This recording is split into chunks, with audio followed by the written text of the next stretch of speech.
A survey of 520 Singaporeans has revealed some key drivers of brand trust as businesses navigate through COVID-19. The study found that it's important for businesses to not take advantage of the crisis to maximize profits, and that brands should take care of their employees and customers during a difficult time like this. Now, half of the respondents also said that their trust in the government has increased during this pandemic. And for more, we're joined by Foo Mao Gen from Qualtrics, the experience management company that conducted this study. Mao Gen, elaborate on this key thrust driving factors that were identified in the study. Was it something that you expected? Does it actually differ elsewhere in the world?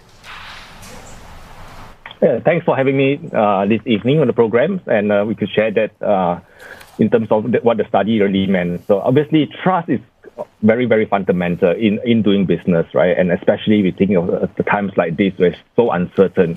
Having high consumer trust is very important as businesses come back into opening, rebuilding their operations, right? This means that consumers or brands that attract high trust will allow consumers to comfortably engage with them. So the studies are quite uniform, I would say, across the different countries that we have seen. What is really interesting is obviously and heartening, I would say, is in the Singapore study is the consumers actually place more emphasis on how brands are taking care of their employees over how they take care of their consumers, and I think that was something very heartening and slightly different.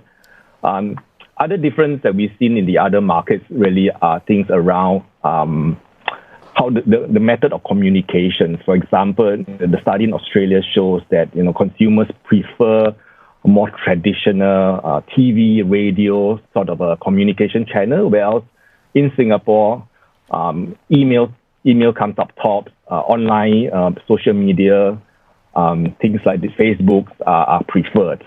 So those are kind of the differences, but I would say in general, the studies are quite consistent in regards to organizations who do not take this opportunity of a crisis to take advantage and keep prices reasonable. Organizations who take care of their employees, customers, and also organizations that give back to communities are highly rated in terms of in the eyes of the consumer. Mao Gen, I just want to take your attention to something that I personally find rather interesting. Respondents found messages of hope and optimism or statements providing new products and solutions less impactful. Now, you would think that the reverse would be true in such a climate. Why is this the case?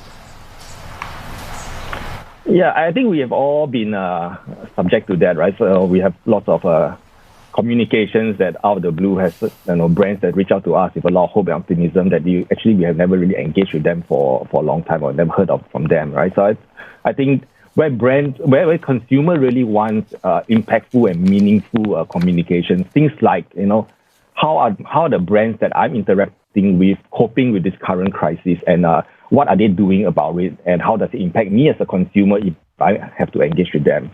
So those are more practical and tactical stuff that are most important. Hope and optimism is kind of like pretty fluffy, and people don't really buy that anymore. Definitely something for businesses to think about as they try to attract consumers back on their side post COVID-19. Thanks very much, Mao Gen. We've been speaking there with Foo Mao Gen from experience management company Qualtrics.